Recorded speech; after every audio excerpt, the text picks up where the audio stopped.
కాంగ్రెస్ ప్రభుత్వం రేవంత్ రెడ్డి మాదిగల ద్రోహిగా మేము మాదిగ రిజర్వేషన్ పోరాట సమితి నుంచి మేము మాదిగ ద్రోహిగా మేము ప్రకటిస్తున్నాం. ఈ నెల 15 తారీఖు వరకు ఎంపీ టికెట్లలో మాదిగలకు కేటాయించాలి అని మేము డిమాండ్ చేస్తున్నాం. అప్పటిలోగా ఈ ఎంపీ అభ్యర్థులను మార్చి మాదిగలకు ఎంపీ టికెట్లు ఇవ్వకపోతే 10వ తారీఖు నుండి ఈ రాష్ట్రంలో గాంధీ భవన్తో సహా అన్ని పార్లమెంటు స్థానాలలో చావుదప్పు మోగిస్తుందని ఈ సందర్భంగా మేము మాదిగ ఉపకులాలకు మేము పిలుపునిస్తున్నాం. అప్పటిలోగా రేవంత్ రెడ్డి గారు మాదిగలపై పునరాలోచించి టికెట్లు కేటాయించాలని కూడా మేము డిమాండ్ చేస్తున్నాం. ఇప్పటికీ కూడా ప్రకటించని ఉన్నాయి. మాదిగల పట్ల ఏమాత్రం చిత్తశుద్ధి ఉన్నా, ప్రేమ ఉన్నా, మా ఉద్యమం పట్ల జాతి పట్ల గౌరవం ఉన్నా ఆ జనరల్ స్థానంలో కానీ మాదిగలకు ఇవ్వాలని మేము డిమాండ్ చేస్తున్నాం. గత అసెంబ్లీలో కూడా పేర్లు ప్రకటించి మార్చిన చరిత్ర మన కళ్ళ ముంట కనబడ్డది. కాబట్టి ఇప్పుడు కూడా వరంగల్ ఎంపీ టికెట్తో సహా ఇంకా ఏ నియోజకవర్గం జనరల్ ఇస్తారా, అది ఎస్సీని మారుస్తారా, వాళ్ళ నిర్ణయానికే వదిలేస్తున్నాం. ఖచ్చితంగా మార్చాలని మేము డిమాండ్ చేస్తున్నాం. ఈ నెల 15 వరకు కూడా ఆ నిర్ణయం తీసుకోకపోతే 16వ తేదీ నుండి ఖచ్చితంగా అన్ని పార్లమెంట్లు ఎవరైతే కాంగ్రెస్ తరఫున వాళ్ళు ముహూర్తాలు చూసి నామినేషన్లు వేస్తుంటారు వాళ్ళకు మేము చావుదప్పుగా మోగిస్తాం. ఖచ్చితంగా మార్చాలని కూడా మేము డిమాండ్ చేస్తున్నాం రేవంత్ రెడ్డిని. ఇకపోతే కేసీఆర్ గారు మా వాళ్ళ గురించి మాట్లాడుతుండే ఈ మధ్యకాలంలో నిన్న సోషల్ మీడియాలలో మొన్న టీవీ 9లో మాట్లాడడం జరిగింది. ఆయన చేసేటి మొత్తం మాట్లాడేది మొత్తం శ్రీరంగ నీతుల లెక్క మాట్లాడుతుండ్రు. మరి ఆయన చేసే శాస్త్రలేందో సమాజానికి తెలపాలనేది కూడా మేము డిమాండ్ చేస్తున్నాం. అసలు మాదిగల గురించి మాట్లాడే నైతిక హక్కు కేసీఆర్ గారికి లేదని మేము డిమాండ్ చేస్తున్నాం. మేము గతంలోనే చెప్పినాం,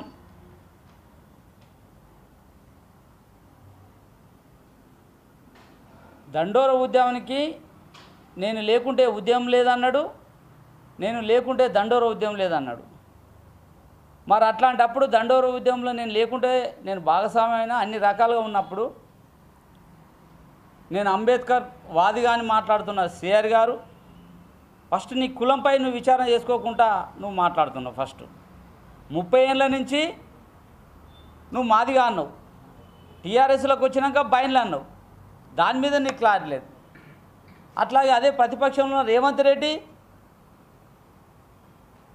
నీ శీలం పరీక్ష చేసుకొని న్యాయ విచారణ సమగ్ర విచారణ జరిపి నువ్వు నిరూపించుకోవాలని చెప్పిండు. ఆయనకు రేవంత్ రెడ్డికి కూడా ఏమాత్రం సోయి లేదు, సిగ్గు లేదు అనిపిస్తుంది మాకు. అతను ప్రతిపక్షంలో ఉన్నప్పుడు మాట్లాడిన మాటలేంది, అధికారంలోకి వచ్చినప్పుడు ఆ మాట మీద కట్టుబడి లేదు. అంటే ఆయన కూడా ఒక ద్రోహిగా చిత్రీకరించబడుతుండు మా మాదిగ విషయంలో, కులం విషయంలో.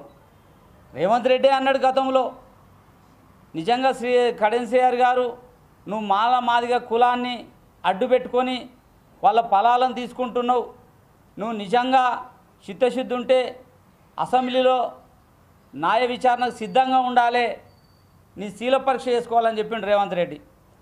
మరి అట్లా చెప్పిన వ్యక్తి మరి ఏ శీల పరీక్ష చేసిండు? ఆయన బైండ్లని చేసిండా తెలియదు, ఆయన పద్మశాలని చేసిండా తెలియదు.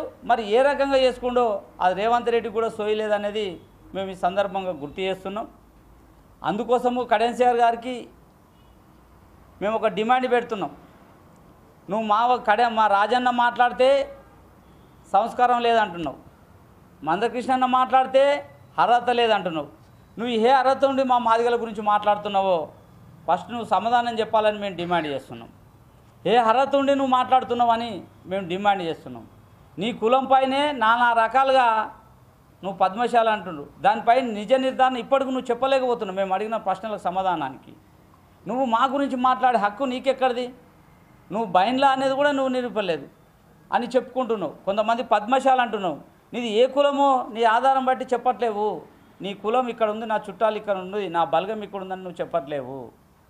అట్లాంటప్పుడు నువ్వు వర్గీకరణ గురించి నేను ఉద్యమంలో ఉన్న సిఆర్ అన్నగారు మరి ఎంఆర్పిఎస్గా కాంగ్రెస్ 3 సీట్లు ఎక్కడ మాదిగలకి ఇవ్వలే, దానిపై నువ్వు సమాధానం చెప్పాలని మేము డిమాండ్ చేస్తున్నాం. ఎంఆర్పిఎస్ ఉద్యమంలో నేను లేదు, ఎంఆర్పిఎస్ ఉద్యమం లేదంటున్నావు. నేను అన్ని రకాల ఎంఆర్పిఎస్కు నేను సహకరించిన ఒక ఉద్యమకారినిగా ఉన్నాను అంటున్నావు. మరి అట్లాంటప్పుడు ఈ తెలంగాణలో కాంగ్రెస్ ప్రభుత్వం ఎక్కడ కూడా ఒక మాదిగ సీటు ఇవ్వలే, దాని మీద నువ్వు ఫస్ట్ సమాధానం చెప్పాలని మేము శ్రీఆర్ గారికి డిమాండ్ చేస్తున్నాం. దాని మీద చెప్పలేక మళ్ళీ నువ్వు మా వాళ్ళ గురించి మాట్లాడుతున్నావు. మా వాళ్ళ గురించి మాట్లాడే నైతిక హక్కు నీకు విలువలేదు. ఫస్ట్ నీదే క్లారిటీ లేనప్పుడు నువ్వు ఇతరుల గురించి మాట్లాడొద్దు. అట్లాగే నీ బిడ్డ కావ్య ఎవరిని చేసుకుంది? ముస్లిం సోదరిని చేసుకుంది. మహమ్మద్ నజీర్హుల్లా అతడు ఆంధ్ర వ్యక్తి. పెళ్ళి చేసుకున్నప్పుడు ముస్లిం సాంప్రదాయ ప్రకారం పెళ్ళి చేసినారు. మరి అట్లాంటప్పుడు ముస్లింలు ఒక మత మార్పు అయినప్పుడు ఖచ్చితంగా ముస్లిం కడియం కావ్య కాదు, కావ్య మహమ్మద్ నజీరుల్లాగా భావించవలసి వస్తుంది. మరి ఆయన ఆంధ్ర వ్యక్తికి కాకతీయలో ఎట్లా నువ్వు ఉద్యోగం ఇప్పించినావు కడెన్సీఆర్ గారు? ఇది నీ ద్రోహం కాదా? ఇది నీది స్వార్థం కాదా?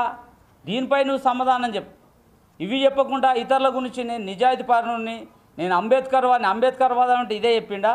ఎన్నేళ్ళు రిజర్వేషన్ పరంగా నువ్వు మా రిజర్వేషన్ పరంగా చెప్పుకుంటూ మమ్మల్ని మోసం చేసుకుంటూ వచ్చిన చరిత్ర మా కళ్ళ ముంగట అవపడుతుంది కదా.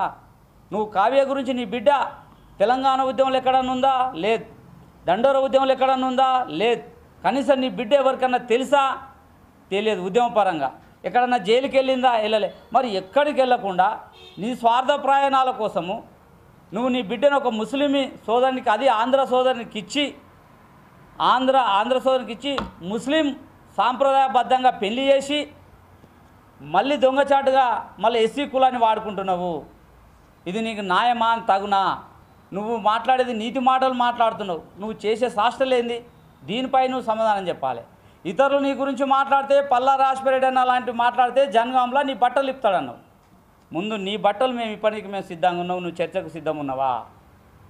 నీ వరంగల్లో నువ్వు దీని మీద అనుకుంటున్నావు, వీళ్ళు ఇట్లే మాట్లాడతారు అనుకుంటారు. ఖచ్చితంగా సిఆర్ గారు మేము మాట్లాడే విషయంలో నువ్వు సమాధానం చెప్పకుంటే మేము ఖచ్చితంగా నేను బట్టలు ఇప్పుతాం. జ్ఞానం ఉన్నోళ్ళు, చదువుకున్న వాళ్ళు అయిన అయితే నువ్వు అప్పుడప్పుడు అంటావు దండోర ఉద్యమాన్ని మొట్టమొదట చీల్చిన వ్యక్తులలో నువ్వు భాగస్వామి అయినవే. చదువుకున్న వాళ్ళంతా ఒక దిక్కు ఉండాలి, చదువులానంతో ఏందని చిట్టిబాబు లాంటి వాళ్ళని చాలామంది, చింతస్వామిని అంటే వాళ్ళని నాగరమని చాలామందిని ఆనాడు నువ్వు కుట్ర చేసిన విషయం అందరికి తెలిసిన విషయమే. ఇది వాస్తవం కాదా? మరి అట్లాంటప్పుడు నువ్వు మొదటి నుండి మా జాతిలో శిక్ష పెడుతున్నావు తప్ప ఏ రోజన్నా నేను బయళ్ళ కులస్తాన్ని, నా చుట్టాలు ఇక్కడ ఉన్నారు, నా నా నా నా బలగం ఇక్కడ ఉందని చెప్పిన దాఖలు లేవు. చెప్పినప్పుడు చెమిటోని ముందట శంకుదినప్పుడు ఎట్లయితే ఉంటారో నువ్వు అన్నప్పుడు మాటలు ఇట్లనే ఇచ్చిపెడుతున్నావు. నీకు నిజంగా మానవత్వం, నీకు నిజంగా జ్ఞానం ఇంతమందికి చెప్తున్నావు. మొన్న TV9లో మాట్లాడుతున్నప్పుడు చాలా సందర్భ విషయాలు మాట్లాడుతున్నప్పుడు మరి మేము మాట్లాడిన విషయాల మీద ఎందుకు సమాధానం చెప్పలేకపోతున్నావు? మీ తండ్రి ఒక పద్మశాలి అంటారు, మేము చెప్పడం కాదు. సమాజంలో ఈ రోజుకు నువ్వు క్లారిటీ లేవు.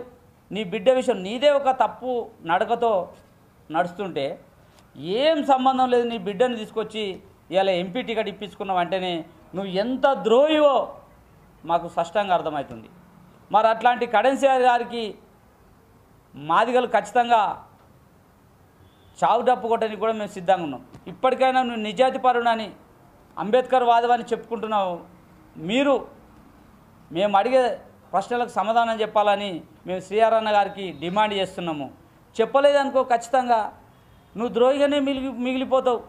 నీ కులంపైనే ఇప్పటివరకు స్పష్టత లేనప్పుడు నీ బిడ్డ విషయంలో నువ్వు ముస్లిం సాంప్రదాయంగా పెళ్లి చేసి ఒక ఆంధ్ర వ్యక్తితోటి చేసి ముస్లింలను అటు మోసం చేస్తున్నావు, ఇటు ఎస్సీ మాదిగ సమాజాన్ని మోసం చేస్తున్నావు.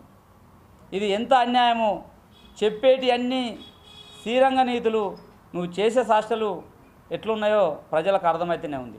ఇలా చూడు, టీఆర్ఎస్ పార్టీలో టికెట్ తీసుకొని నువ్వు కాంగ్రెస్లోకి వచ్చినావు. ఆ కాంగ్రెస్లో మా మాదిగలు 10-15 ఏళ్ళ నుంచి పనిచేసిన వాళ్ళను పక్క పెట్టి నువ్వు టికెట్ తీసుకున్నావు. ఇదేనా నీ న్యాయం? నీకు మొత్తం 40 ఏళ్ళ రాజకీయంలో ఓసారి ఎమ్మెల్సీ చేసినావు, డిప్యూటీ సీఎం పదవి ఉంది, మంత్రి పదవులు ఉన్నావు, మొన్నటి వరకు ఎమ్మెల్సీ ఉన్నావు, మళ్ళీ ఎమ్మెల్యేగా అయినావు. ఎమ్మెల్యే అనే అంతటితో అయినవా? మళ్ళీ కాంగ్రెస్లో జంప్ అయినావు. మళ్ళీ కాంగ్రెస్లో మా మాదిగలు నమ్ముకున్న సామన్న కావచ్చు, అనిల్ అన్న కావచ్చు, రామకృష్ణ కావచ్చు, ఇందిరక్క లాంటి కావచ్చు, కొన్నేళ్ల నుంచి కాంగ్రెస్ కోసం పనిచేసిన వాళ్ళను మళ్ళీ పక్కకు నెట్టి మళ్ళీ అక్కడ కాంగ్రెస్లో టికెట్ తీసుకున్నావు. ఇది నీ అంబేద్కర్ వాది సిద్ధాంతం ఇదే చెప్తుందా? శ్రీఆర్ అన్న గారు, ఇదేనా నీ నీతి? ఇదేనా నువ్వు నిజాతిపరును? ఇదేనా నీ ఆలోచన విధానం? అంబేద్కర్ విధంగా ఆలోచన విధానాలు ఉంటాను, ఇదేనా నీ ఆలోచన విధానం? అంటే నువ్వు ఒక మాదిగలో చీడపురుగా మాదిగా ఒక బైన్లని పేరు చెప్పుకుంటూ మాల మాదిగల మధ్య విడగొట్టే రకంగానే ఉన్నావు తప్ప ఏ రోజు కూడా మా వర్గీకరణ పట్ల కానీ మా జాతి పట్ల కానీ నీకు ప్రేమ లేదని స్పష్టంగా మా కళ్ళ మూట అవపడుతుంది.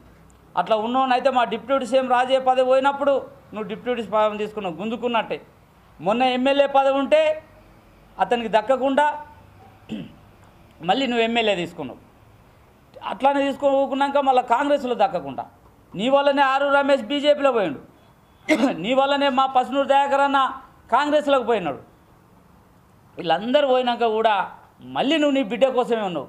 నిజంగా నీకు చిత్తశుద్ధి ఉంటే, ప్రేమ ఉన్నా, జాతి పట్ల అవగాహన ఉంటే నీ బిడ్డను ఉపసంహరించుకోవాలని కూడా మేము మాదిగా రిజర్వేషన్ పోరాట సమితి నుంచి మేము డిమాండ్ చేస్తున్నాం. ఒకవేళ అట్లా ఉపసంహరించుకోక నా బిడ్డనే నువ్వు నిలబెడతావు అంటే మాదిగ జాతి చూస్తూ ఊకోదు. నీ ఖచ్చితంగా నీ బట్టలు ఇప్పుతాం, అదే వరంగల్లో నీపై చావు డప్పు కూడా కొడతాము. వరంగల్లో మా సమాధానాలు చెప్పాలి, ప్రజలకు తెలవాలి. మేము నువ్వే అన్నావు కదా, నేను ఏదైతే నిజాతిపరిని ఆరోపణలు చేస్తూ అవి నిరూపించాలన్నాం. మేము కూడా శ్రీఆర్ గారికి అన్నగారికి డిమాండ్ చేస్తున్నాం. మేము మాట్లాడే మాటల్లో చర్చకు రా, ఎక్కడికి మేము వరంగల్లో కూడా చర్చకు సిద్ధంగా ఉన్నాం. మీరు ఏ వేదికకు వస్తే మేము వేదికకు రానికి సిద్ధంగా ఉన్నాం. మా మాదిగలను మోసం చేసినట్టుగా మేము ఆధారాలతోటి నిరూపిస్తాము. మరి అట్లాంటప్పుడు నువ్వు కూడా రావాలనేది మేము డిమాండ్ చేస్తున్నాం. అట్లా రాక ఖచ్చితంగా నువ్వు అట్నే మౌనంగా ఉంటే ఖచ్చితంగా నీ బట్టలు కూడా విప్పుతామనేది మేము స్పష్టం చేస్తున్నాం. ఖచ్చితంగా నీ బిడ్డను విత్డ్రా చేసుకోకపోతే మేము విడిచిపెట్టే ముచ్చటే లేదు. మేము ఖచ్చితంగా మీరు ఏదైతే కాంగ్రెస్ పార్టీకి మీరు ఉద్యమకారణని వర్గీకరణ కోసం అనుకూలంగా ఉన్నప్పుడు మాదిగలకి టికెట్లు ఇవ్వలేనప్పుడు అడగవలసిన బాధ్యత నీకు లేనప్పుడు నువ్వు ఇతరుల గురించి మాట్లాడే నైతిక హక్కు నీకు లేదు శ్రీఆర్ అన్న గారు. అయినా కూడా ఇప్పటి వరకు కూడా నీకు ఎంత గౌరవం ఇచ్చినా ఆ గౌరవాన్ని నువ్వు కాపాడుకుంటలేవు. కాబట్టి మేము ఖచ్చితంగా నువ్వు మా మాదిగల చేతిలో మూల్యం చెల్లించుకుంటావని ఈ సందర్భంగా గుర్తు చేస్తున్నాం. జై భీమ్, జై మాదిగ.